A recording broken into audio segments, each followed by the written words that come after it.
Assalamualaikum warahmatullahi wabarakatuh. Kita sambung PDPR kita. Harap semua masih lagi bersemangat. Kita teruskan dengan tajuk hukum logaritma. Okey, kamu boleh rujuk buku teks pada muka surat 109. Okey. Sebelum ni kita dah belajar dua perkara, iaitu hukum indeks dan hukum set.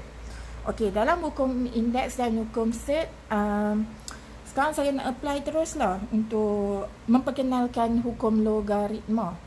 Okey, hukum logaritma ini apa? Biasanya kita akan sebut dia, singkatan dia adalah log. Okey, singkatan dia boleh juga disebut log sahaja. Okey, di mana hukum log ini digunakan untuk saya selalu kata pemati indeks lah, untuk menyelesaikan indeks. Apabila ada persamaan indeks yang tak boleh kita selesaikan, jadi kita memerlukan bantuan log untuk dapatkan jawapan. Okey, sebagai contoh di buku teks, ini contoh yang saya ambil dari buku teks sahaja. Okey, jadi kalau kamu ada 81 sama dengan 9 kuasa X. Okey, cikgu dah suruh dah kamu buat jadual. Okey, jadual yang cikgu suruh hari tu asas 2, 3, 5, 7. Itu sahaja. Okey, kita apply balik lah. Kalau kata 81 sama dengan 9 kuasa X, ada dua cara boleh buat. Yang pertama, guna asas 9 pun boleh, ataupun kita nak tukar kepada asas 3. Okey, jadi kalau kata kamu mahir dengan kuasa ni, kamu boleh nampak dah sebenarnya 81 adalah 9 kuasa 2. Maka daripada sini kita boleh tulis balik. Okey, 9 kuasa 2 sama dengan 9 kuasa X. Okey, apabila asasnya sama 9, maka kita boleh ambil samakan kesimpulannya. Kuasanya X sama dengan 2. Selesai. Ataupun kita nak menggunakan asas 3 dalam jadual kan. Dah diminta kamu buat jadual. Okey, 81 adalah 3 kuasa 4. Okey, 81 adalah 3 kuasa 4. Jadi daripada 81 sama dengan 9 kuasa X, maka saya akan dapat 3 kuasa 4. 9 adalah 3 kuasa 2. Okey, 9 ada 3 kuasa 2X. Okey, jadi maka 4 sama dengan 2X. Sama sajalah penyelesaiannya. X sama dengan 4 bahagi 2, maka kita akan dapat 2. Okey, boleh saja guna asas 9 pun boleh selesai, guna asas 3 pun boleh selesai.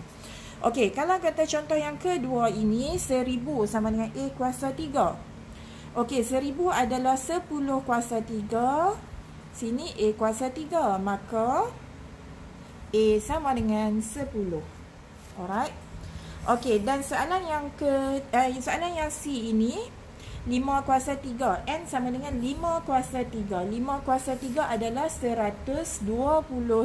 Maka N sama dengan 5 kuasa 3. Oleh sebab itu N sama dengan 125. Ini semua boleh selesai menggunakan hukum indeks. Okey, macam mana pula kalau kita ada contoh? Kamu fikir Zat. 50 sama dengan 4 kuasa X. 4 2 kuasa 2. 2X. Okey, dalam asas 2 adakah jadual kita tulis nilai 50? Tak ada kan? Jadi macam mana kita nak selesaikan? Macam tu juga dengan 7 kuasa X ini. Asas 7 kita ada apa? 7 kuasa 1, 7. 7 kuasa 2, 49. 7 kuasa 3, kita akan dapat 343. Kita tak bertemu dengan angka 69. Jadi tak boleh selesai menggunakan hukum indeks. Okey, oleh sebab itu, inilah kegunaan kita akan menggunakan hukum logaritma. Okey, hari ini kita nak berkenalan dengan hukum logaritma. Okey, yang pertama, kita recall balik tentang persamaan indeks. Okey, dalam persamaan indeks ini kita ada N. N ni sesuatu nilai nombor lah. Adalah sama dengan A kuasa X. Okey, di mana A ini kita akan sebut dia sebagai base ataupun asas. Dan X ini adalah indeks. Okey. Indeks atau kuasa. Tulis kecil, terapung kat atas. Jangan salah cara penulisan. Tolong hati-hati dengan penulisan untuk matematik. Nah? Okey, so sekarang ini kita tengok dalam persamaan logaritma. Log. Logaritma, singkatannya log. Dia guna tulisan yang kecil di bawah ini sebagai A, iaitu dia juga adalah asas. Okey. Jadi nanti kita akan tengok bagaimana menukar. Okey, yang ni wajib lah. Kamu harus tahu cara menukar persamaan indeks kepada log. Dan juga sebaliknya, tukar persamaan log kepada indeks. Dengan cara ni kita boleh menyelesaikan banyak soalan. Okey, jadi sekarang ni apa yang saya nak kamu perhati di sini, asas ini kita pakai A, di sini juga kita akan pakai A. Okey, jadi dia merupakan asas untuk persamaan indeks dan logaritma yang kita akan kaitkan nanti. Dia ambil nilai asas yang sama, cuma cara penulisan dia sahaja, cara penulisan yang berbeza. Okey, bagaimana kita nak menukar persamaan indeks kepada persamaan log? Okey, jadi yang pertama, petua pertama. Okey, petua pertama, asas adalah sama. Yang kedua, cikgu bagi tahu terus nah. Kuasa. Jadi jawapan untuk log. Okey, jadi contohnya kita ada N sama dengan A kuasa X. Maka saya akan tulis log. Okey, kita kena pasti sekarang asas pakai A, maka di sini juga kita akan pakai A. Okey, kita akan pakai A. Dan yang kedua, kuasa. Okey, kuasanya akan menjadi jawapan bagi log. Okey, macam mana kita nak tulis dia? Jadi, X akan berada di sebelah bahagian yang tak ada penulisan log. Okey, selebihnya kita dah tulis A.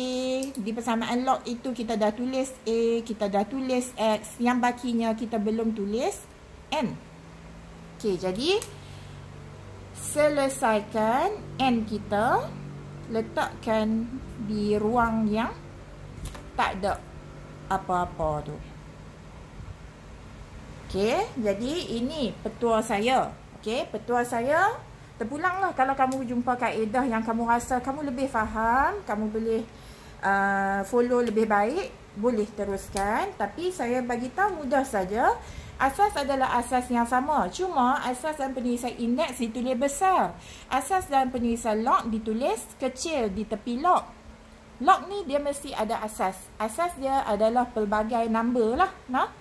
Okey, kemudian yang kedua, kuasa. Kuasa ni bila kita sebut kuasa, dia mesti berada dalam persamaan indeks. Okey?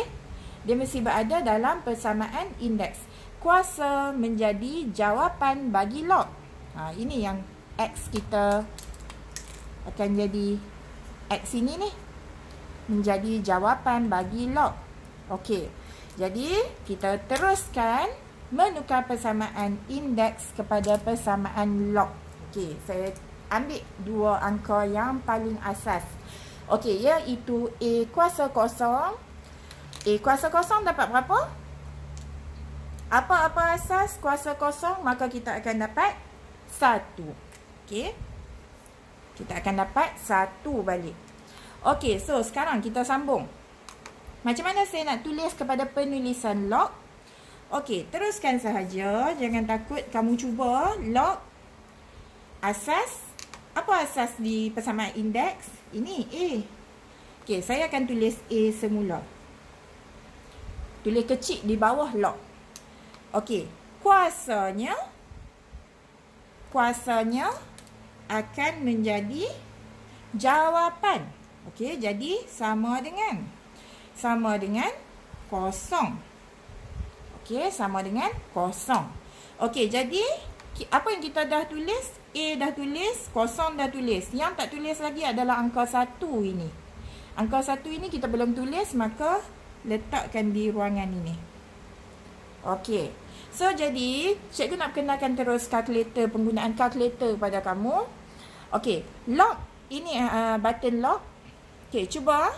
Kalau kata lock yang berada dalam kalkulator adalah lock asas 10 sahaja. Lock asas 2, lock asas 5 kita tak boleh tekan guna kalkulator. Tapi ada cara penggunaan untuk nak boleh kira. Tak ada masalah. Okey, lock dalam kalkulator ni adalah lock asas 10. Tolong jangan silap nah. Okey, jadi kalau kata cikgu nak buktikan balik hukum. Ini sebenarnya salah satu hukum ni. Okey, katakan lock asas 10 1. Cikgu tekan kalkulator. Lock 1 saja. Sebab apa? Lock dalam kalkulator ni dah menunjukkan asas 10. Maka sama dengan kosong. Okey? Sama dengan kosong. Okey, kita teruskan. Selesai ni satu bahagian. Kita ambil A kuasa 1 pula. Okey, A kuasa 1 adalah bersamaan dengan A. Apa-apa asas berkuasa 1, kita dapat hasil dia balik. Okey, maka yang pertama asas A di sinilah. Kita kata asasnya di sinilah sebab ada kuasa. Asas dengan kuasa ni berkawan lah.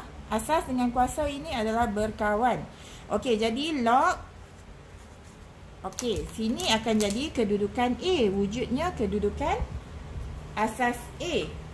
Okey, kemudian kita akan ambil kuasa. Tips kedua, ambil kuasa, jadikan jawapan dia. Okey. Jadi, ini untuk satu ini. Saya tanda sikit nah. Okey, maka A ini tulis di sini. Okey, kita cuba. Okey, pastikan ini satu lagi hukum lah. Yang pertama, ini mesti kamu pegang lah. Mesti tahu. Okey, yang pertama, log asas A sama dengan 1. Apa maksudnya? Bila kita ada log, asas dengan nombornya adalah angka yang sama, bermaksud kita akan dapat 1. Okey, cikgu buktikan balik dengan penggunaan kalkulator. Kalau kalkulator menggunakan asas 10. Okey, menggunakan asas 10. Jadi, log asas 10, 10. Kita tekan kalkulator, buktikan semula. Log 10. Okey, log 10. Kita tekan log, dah dia dalam asas 10, tekan 10 ini. Sama dengan. Maka kita akan dapat sama dengan 1. So, anytime bila kamu jumpa log asas 5, ingatlah, dia mesti bernilai 1. Okey, log asas 5, 1, maka sama dengan 0. Okey, ini dua perkara yang kamu kena pegang. Bermaksud, okey, first, tolong kuasai menukar persamaan indeks kepada persamaan log ataupun sebaliknya. Dan yang kedua, dua perkara ini kamu mesti kuasai. Okey, kita cuba lagi menukar persamaan indeks kepada log. Cikgu cuba lagi untuk nak bagi kamu nampak lah. Okey, sebagai contoh, kalau kata kita ambil tadi 81. 81 adalah 3 kuasa 4. Macam mana cikgu nak tukar dia kepada persamaan logaritma? Okey, jadi kita kena pasti dulu. Ini kuasa. Ini adalah asas. Ini adalah jawapan dia. Okey. Sekarang nak tukar kepada persamaan log, mesti tulis log lah. Asas pada indeks menjadi asas pada log. Maka 3 ini kita tulis 3 di sini. Okey. Dan kuasanya akan menjadi, nampak tak? Boleh nampak kot nah. Kuasanya akan menjadi jawapan. Kuasa dan persamaan indeks jadi jawapan bagi log. Kemudian 81 berbaki tak ditulis lagi. Okey, 81. Oh sorry, sini saya pun cikgu tulis A, tak tahu. Kena tulis 3 lah. Okey, sorry nah. Okey, padam, kita balik. Okey, log. Okey, asasnya 3. Jadi tulis 3 kat sini. Okey, kemudian kuasanya kuasa 4 kan? Okey, kuasa 4 jadi sama dengan 4. Okey, kemudian 81 yang belum tulis. Jadi kita tulis 81. Alright. Okey. Test lagi satu. Contoh kita ada, kalau cikgu tulis tukar kod belah sini pun kamu kena pastilah 7 kuasa 2 49. Okey, maka log akan jadi, ambil asas indeks 7 kat sini, kuasanya menjadi jawapan. Di sini kita akan tulis 49. Alright. Jadi ini paling basic kamu kena kuasai untuk logaritma. Okey.